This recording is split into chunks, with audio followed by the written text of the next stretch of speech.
The National Broadcasting Company presents The Adventures of Sam Spade, Detective.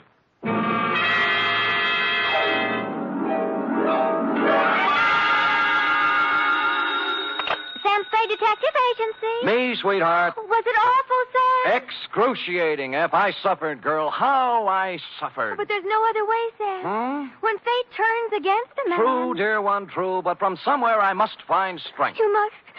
To pick up the shattered fragments of my life. To raise my eyes once again to the horizon and piece by piece put them together again. Sam! And the two of us, dear one, hand in hand, shall go marching down the years together. Oh, yes. Brace yourself, sweetheart. I'll try, Sam. Gather together the homely, humble tools of your trade. Find 6 dry handkerchiefs and prepare to greet me with a smile behind the tears.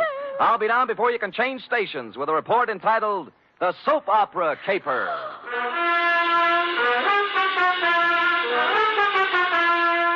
For NBC, William Spear, radio's outstanding producer-director of mystery and crime drama, brings you the greatest private detective of them all in The Adventures of Sam Spade.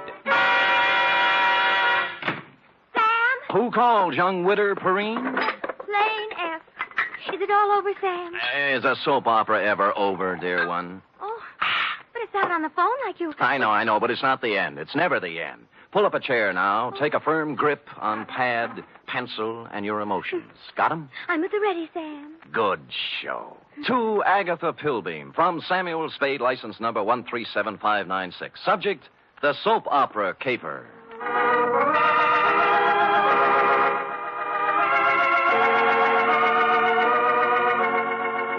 How was I to know what was on her mind?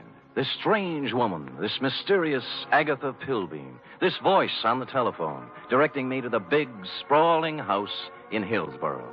Is that clear, Mr. Spade? How urgent is it, Miss Pilbeam? Very, very urgent, Mr. Spade. I don't know which way to turn.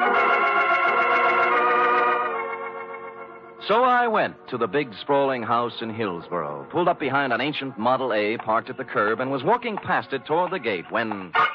Spade. Huh? Oh, Croc Morton, isn't it? Good old Sammy, you remember. Yeah. When'd you get out? Last month. But I'm a good boy now. Here, take one of my cards. There, if dirty. you know anyone who needs a first-class private eye, Croc's available. What are you doing here, Sam? A lady wants to see me. The soap opera queen? Is that what she is? Sure, 6 or 8 of them she writes. Oh? Behind the Clouds, The Heart of Julia Jukes. That must be... Life, I forget the rest. Yeah. Beats gumshoeing, Sammy. Yeah, well, right if you get work, Croc. I'm on a job right now. I mean, you got your license already? Oh, me? Well, Well, you can always run off a photostat of someone else's. Oh, Sam, that's mean. Croc was a crook, but a nice crook. He never killed anybody. He was just an uncurable camera fiend, specializing in taking pictures of people doing what they hadn't ought to be doing. You know, stuff like that. Or if you wanted a photostat of somebody else's document, Croc was your man. Well, I walked up the drive to the door, threw it past a white shirt front that turned out to have a butler in it, and toward what seemed to be your study. But it wasn't. It was your bedroom, and you were reclining on 6 pillows with a cigarette in a long holder in one hand and the mouthpiece of a dictating machine in the other. But, John... Hush, Melinda. There is no way to go now but ahead. John, you're so strong. I need you. I need your courage. We must face this thing together, Melinda. The organ What was a Veronica phonograph says is true. playing in her ear. There is indeed I another waited for an woman who opening, has but there life. just wasn't any, Don't so I had to say it, interrupt. John, don't even... Miss Don't Pilbeam. you see, Melinda, we can't run away from life. Miss... We must approach this Miss thing Pilbeam? calmly, Melinda. Don't... beg pardon? Just a minute. My mood music. I see. I'm Sam Spade, Miss Pilbeam. Come sit beside me, Mr. Spade. Well... It's time we talked things over. Well, thanks. Oh, maybe you'd better start at the When a beginning. woman reaches 40, Mr. Spade, she comes to lean upon her man. Oh? To look upon him not just as someone to cherish, but as a source, a spring, a fountain of strength. Mm-hmm. Are you still dictating? I'm talking about me, Mr. Spade. Oh. Whom can I turn to? Whom? I grope, I flounder in the darkness. I cry out, I listen in vain for an answer. But there is none. Well, you always have a better chance of getting an answer when you ask a question. What do you mean? What are we talking about? What indeed? Well, I haven't caught the show lately. You'll have to bring me up to date. Why don't you run through the announcer's part, will you? You know, right after the organ when he says, when we left Julia Jukes yesterday... I'm sorry. I thought I told you on the telephone. No. For many days now, I've seen somewhat of a strange new look on my husband's face. Husband? Dr. Martin Hawks. Oh, you're married. I thought it was Miss Agatha Pilbeam. Oh, 2 years ago today, I met young Dr. Hawks and married him. Good. Life became beautiful, a gay, laughing thing, a road to happiness. And then... Then? A cloud passed over the sun. Martin became moody, silent. I tried to penetrate the shell, but he only drew farther into it. A strange, terrifying crevasse seemed to have opened up between us. Well... What is it, Martin? I asked him repeatedly. But he'd only stare silently out the window and finally walked silently from the room.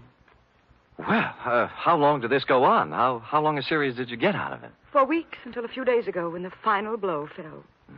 It was evening, and Agatha and Martin were at dinner. Let's look in on them as... Oh, sorry. We were at dinner when the doorbell rang, and I answered it. It was a telegram from Martin. From Mexico. I gave it to him and watched the blood drain from his handsome features as he read it. His hand trembled, his jaw clenched. But you forced yourself to speak. Yes. What is it, Martin? I asked. Tell me, please, for the sake of our love. And he... Looked down at me as if I were a stranger. Well. And then he crumpled the telegram, threw it savagely into the fireplace, and strode silently from the room. Here, I rescued it from the flames. Read it. Thank you. Regret must confirm your worst fears, Cardoza. What is the terrible secret of Martin Hawks? Yes. Why did he act so strangely when the mysterious telegram arrived from Mexico? And above all, where is he? You mean he didn't come back? He's been gone for 4 days, Mr. Spade. I must find him. Now, of all times, I need his love. When a woman reaches 40... I know. What do you mean, now of all times? It's been just a week now since the report came back from the laboratory after my physical examination. Oh. The doctor from Vienna. Mm-hmm. You see, Mr. Spade, I, too, have a terrible secret. Well, don't you want to tell me about it? Yes. I have a very rare, incurable disease. There are only 6 short weeks to live.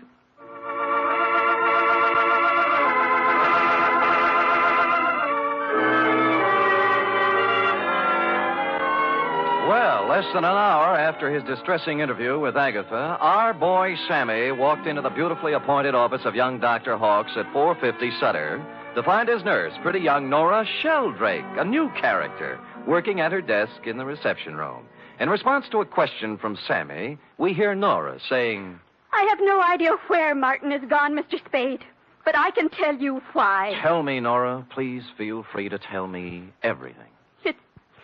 It's that woman, Mr. Spade. Agatha? Yes, Agatha. Mm-hmm. She never understood Martin. She doesn't understand Martin. She never has tried to understand Martin. Do you hear me? She never has tried. I take it you don't care for Agatha Pilbeam. I hate her. Nora? I do. I hate her. She thinks her money can buy everything, even Martin. Well, it won't. She knows that now. Well, calm yourself, Nora. Try and think back now to the last time you saw Martin Hawks. It was Monday. 4 days ago? Yes. The call came from some legal firm named Bennett and Hatch. Now, let me write that down. I switched the call into Martin. I was worried for him. I was concerned. I have to admit now I did a terrible thing. Ah, you listened in. I did. They told him his sister was in town, that she was working at some nightclub, and wanted to see him. What nightclub was this? Let me see. It was the Tortuga. Mm-hmm. What else? That's all. They hung up then, and Martin came out. I watched the blood drain from his handsome features. His hand trembled, his jaw clenched. Yes. I'm going out, Nora, he said. If I'm not back, don't worry. That's all. It was so like Martin.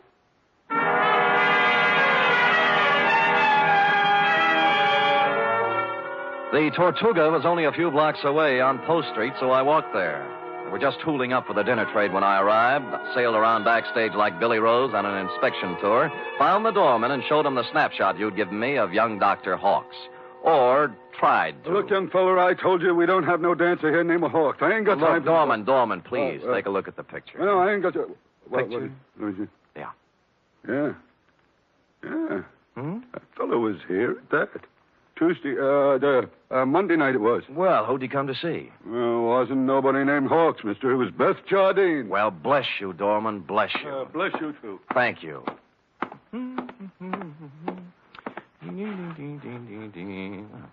Beth Jardine. Well, Come in. Close the door, will you? Yeah. Drafty. Yeah. Is there anything I can... There sure is. Zip me up, Jack. I'm Sam. I don't care if you're Boris Karloff. You got hands, haven't you? Well... Zip me up. Okay. You say when.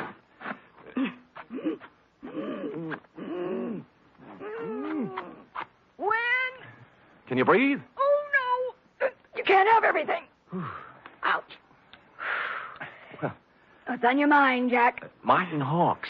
Sorry, never heard of him. Look, we're getting along beautifully up to now, honey. Let's not spoil it. You not only know Martin Hawks, you're his sister. What makes you think What's I that know? card stuck over there in the mirror? Bennett and Hatch, attorneys at law. Aha! The same Bennett and or Hatch who called Martin Monday afternoon and told him his sister wanted to see him here. Now, what's this all about? I can't tell you. He got a telegram from Mexico. Mexico? Yeah, it upset him. Something awful. What'd it say? Regret must confirm your worst fears. You're dead, huh? Yeah. Oh, that's great. Great. Pretty hilarious, huh? Jack, you just ain't got no idea. I got a piece of advice for you, Jack. Oh? Forget about Marty Hawks and live a long and useful life. Mm-hmm. I got a tip for you, too. You're in a tight spot. Watch that zipper, Jack.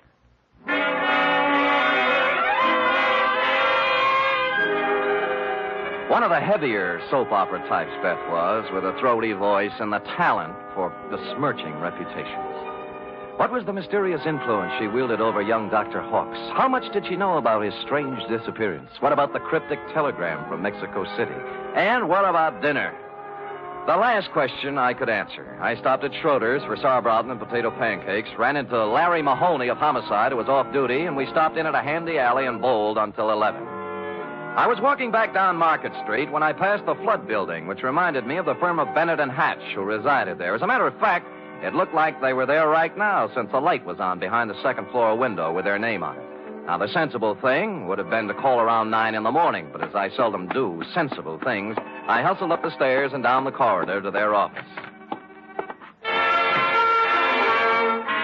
Someone other than Bennett or Hatch had put in some time, obviously. The drawers of a dozen or more file cases had been pulled out and dumped on the floor. The desk drawers, likewise. And to mark it clearly as the work of a thoroughgoing professional, the safe door was off its hinges. All this took me back to the Model A parked in front of your house this afternoon, Agatha, and I was contemplating same when... Hello? Bennett. Yeah? Good, Christopher. I was scared you wouldn't be there. Tried to get you at home. Do it, baby, do it. Pull the string. We'll never make it with this guy. We're through. Pull the string here. Do it, baby, do it. Make it... Hello? Operator! Operator! Operator! I finally got someone at the Tortuga Club who knew where Beth Jardine lived, an apartment on Russian Hill. I didn't stop to ask which apartment, and when I got there, I found I didn't have to. All right, stand back, everybody! Stand back! Dugan! Oh, hello, Sam. What happened? Dame just knocked herself off. Huh? Jumped from a room on the 8th floor. Stand back, you yahoos! There was no need to, but I looked at her anyway, just to make sure. It was Beth, all right. When she said she was through, she meant it. I was just turning to go when something big in a tan camel's hair brushed past me and bent over the body. Where is she? Where? Beth. Sister. Beth. Beth. Oh. I recognized him from the snapshot. Wild-haired, with a 4 days' growth of beard on his lean, handsome face. It was Martin Hawks, on the verge of collapse. Officer Dugan and I helped him through the crowd toward the ambulance that had just rolled up, sat him on the running board, and began to question him. What? What was that again? Your name. What's your name? My name. Of course, my name, I don't know. I don't know my name. It happens to everyone in soap operas sooner or later. When he'd filled out the forms on poor Beth Jardine, old Doc Peterson gave Martin a double O, blew his nose, and announced with a twinkle in his eye, Appears to me like young Dr. Hawks has got himself a case of amnesia.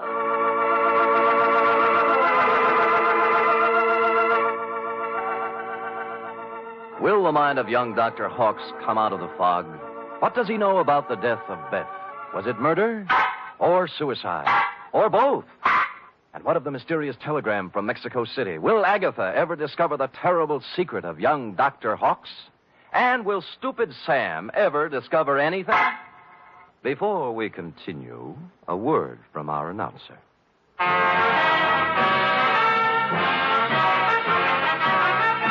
You are listening to the weekly adventure of radio's most famous detective, Sam Spade.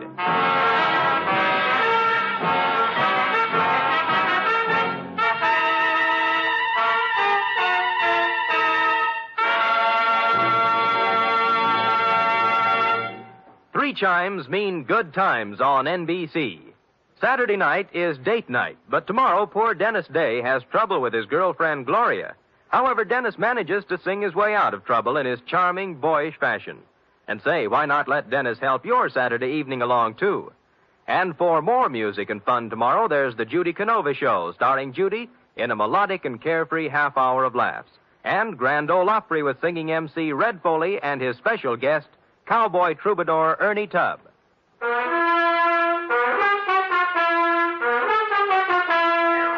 And now back to the soap opera caper, tonight's adventure with Sam Spade.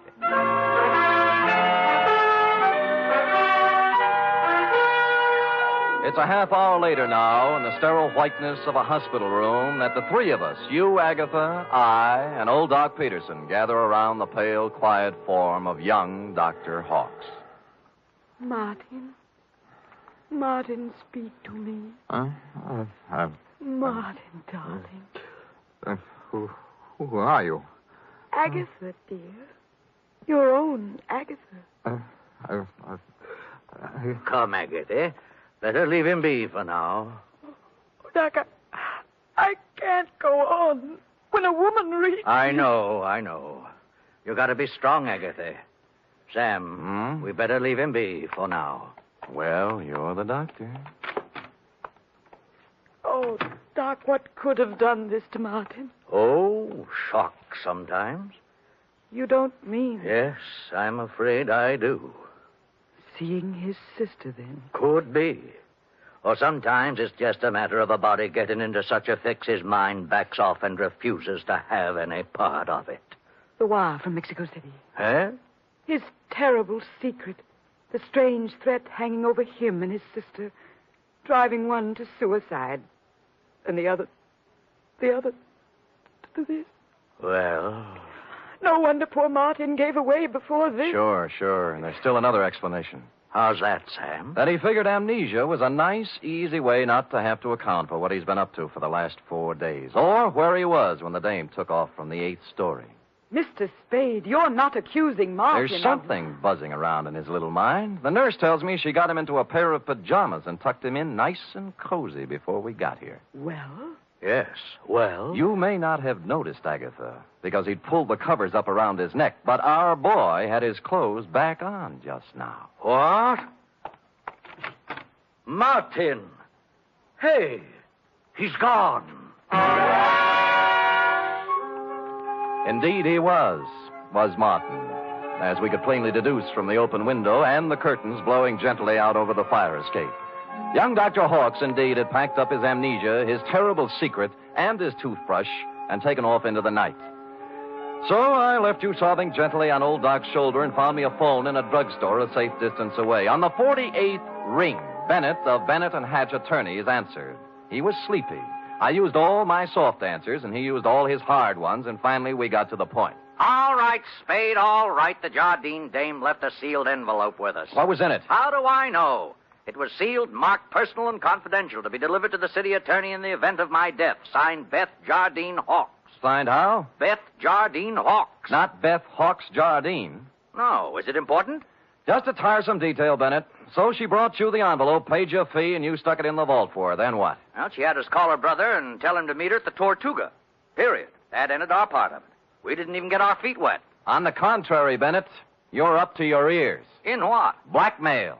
Bye. Which explained many things. To wit, A, the wire from Mexico City from the lawyer named Cardoza. B, the murder of Beth Jardine. And C, the reason for young Dr. Hawk's mysterious flight from the hospital, his mind still fogged with amnesia. It did not, however, explain why stupid Sam had kept Croc Morton's business card in his vest pocket for 21 pages without doing something about it. The address was near 3rd and Howard, not one of the better business sections, even for a private detective. I walked down 3rd Street, past the Sherry and Muscatel joints, looking at numbers, and then discovered it wasn't necessary. The old Model A was pulled up in front of what might have been a respectable office building before the earthquake, but now couldn't decide whether to be a warehouse or a tenement. Thus far, a harmonious picture. But behind the Model A was something twice as long and 3 times as shiny, with a motor running. Out of place by about $4,000. Out kind of late, aren't you, Nora? Sam! Nora. Sam! Nora. Don't reach for the horn. But he told me... Sure, and you believed it, like everything else he told you. Come on, get out. I will not get out. Oh, but you will, or I'll pull you out by your pretty blonde hair. Now, come on. You... Oh! There, that's it. You can't do this to me, Mr. Spade. Nothing can stop Martin and me. We have our right to happiness. Uh-huh. Just the two of you. Chins up, eyes on the horizon. Let the dead past bury its dead. How can you joke It's no joke, believe me. You got taxi fare? Why? Because you're going to get in my cab, go home, put your hair up in curlers, and go to bed. After saying to yourself 1,000 times, what a lucky little girl you are that Martin Hawks didn't shove you out a window, too. Now, scoot. Scoot! It was a kind of a dark stairway that made me yearn for the comfortable feel of a shoulder holster under my left arm. At the top was a 3.5-watt bulb, and at the other end of the hallway, a crack of light under Croc's office door. Between the two was a cat, more's the pity. So abandoning my stealthy approach, I walked up to the door, turned the knob, stuck my hand in my side coat pocket like Edward G. Robinson, and kicked the door open. Croc was sitting at his desk behind a stack of bills. The closet door was just closing softly. Who was in the closet? And did he still have his toothbrush, his terrible secret, and his amnesia with him? Well, Sammy. Yeah. You took me up on it right quick, huh? Uh-huh. Yeah, have a chair. I sat on a chair in the corner out of line of the closet door behind the desk. Oh, Sammy. Mm-hmm. You got a job for me, huh? Yeah. You don't look like you need a job, Croc. Huh? Oh, this? Yeah. Oh, this is nothing. Good day at the track, that's all. What's on your mind? Remember the Blennerhassett job? Huh? The one with the letters before you went up? What are you talking about, sir? The shakedown, Croc. The dame who wanted you to get the letters back, remember? You know, so you got them for her, delivered and collected after you had the photostats made. Sam, you're crazy. I never done no such thing. You can level with me, Croc. You collected on the photostats for 8 years. Oh, wait, Sam. Well, forget it. Anyway, I got another one. Dr. Martin Hawks, married to the soap opera queen, you know. What about it, Sam? She's worth a couple of $1 million and has 6 weeks to live. As her husband, he's her only heir. Nice spot to be in. Yeah. Only he isn't her husband. Huh? Because the Mexican divorce from his first wife, the late Beth Jardine Hawks, wasn't legal, you know. What? She blew in a month ago and began shaking him down after leaving the marriage certificate and a batch of other papers with some lawyers for life insurance. Sam, I just ain't interested When in you whether... hear the payoff, Croc, it's just like the dame with letters. Oh, what do you mean? Hawks hired someone to crack the lawyer's office and get the papers out of the safe. Some smart guy, an unfrocked private eye who doesn't have a license. I found out where he had the photostats made, though. I can get copies. Spade, for crying out loud, shut up. The closet doorknob was turning slowly. I waved him out of the way and picked up the chair. It was all over 2 seconds after it started. The door flew open. He came out with his terrible secret, which turned out to be a gun, and I wrapped the chair right around his head. So I picked up the gun and Croc and young Dr. Hawks, and we all picked up a ride to headquarters. Only one scene remained to be played in today's exciting episode. I shall try to be brave, Mr. Spade. Sounds like such a cliche now. Good show, Agatha. Good show. Good show. Life must go on, you know. Even when a woman... You were born in 1911, I believe. Yes. As I say, life must go on, even when a woman reaches... Indeed it must. Indeed it must. We have our happy moments and our sad ones, our pleasures, our trials, our joys, and our heartbreaks. And sometimes, Mr. Spade... Yes? Sometimes at the bottom of our cup of bitterness, we find a pearl. We do? The laboratory test. A mistake, definitely. They got yours mixed up with someone else's, and you have no incurable disease and many years of happiness ahead of you. Yes, Mr. Spade. But happiness? I wonder. Can a woman past 40, whose husband is a convicted murderer, find happiness? Alone? Good show.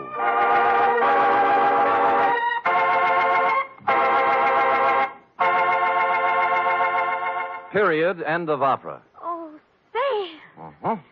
Sam, I can't wait for tomorrow's episode. Be sure to tune in at this very same time, Cherub, and meanwhile, answer me this. What, Sam? How long will it take a woman past 20 to turn out a 25-page report? Yes, sir. I'll have the answer after a brief word from our announcer.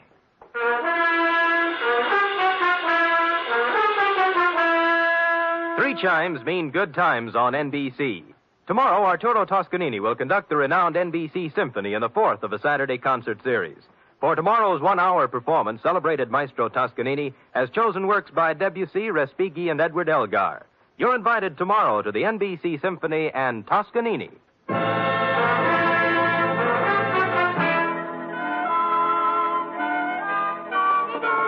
Oh, dear. Oh, there, little girl. No tears now. No tears. They're tears of gratitude, Sam. When I read all this about other people's troubles, I'm so grateful to you for the smooth life we have together. Effie. Sam. Effie. Sam. Effie. Sam. That takes about 10 seconds. Go ahead. I'm only merely a secretary, but... Shh. It's over now. Matter of fact, we're 10 seconds over. Oh, well, Sam, I haven't even your wife to be versus... Nothing but peace and quiet. And fairly regular paycheck. With only a corpse now and then to produce a ripple on the mirror smoothness of our bliss. Oh, that's beautiful, Sam. I thought so. You don't have a single terrible secret either. No, but just to keep you interested, dear one, from time to time I shall pick up a piece of paper, read it, let the blood drain slowly from my face, then clasp you to me thusly, Sam! holding you close, and just before striding silently from the room, mutter in your shell-pink ear. I know. Good night, Sam. Good night, sweetheart.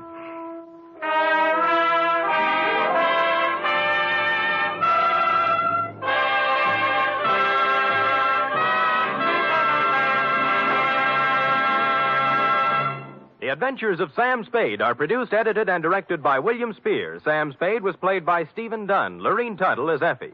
Script for tonight's adventure by Harold Swanton. Musical scoring by Lud Gluskin, conducted by Robert Armbruster. Join us again next week, same time, for another adventure with Sam Spade. Join the magnificent Montague and have fun at Duffy's Tavern on NBC.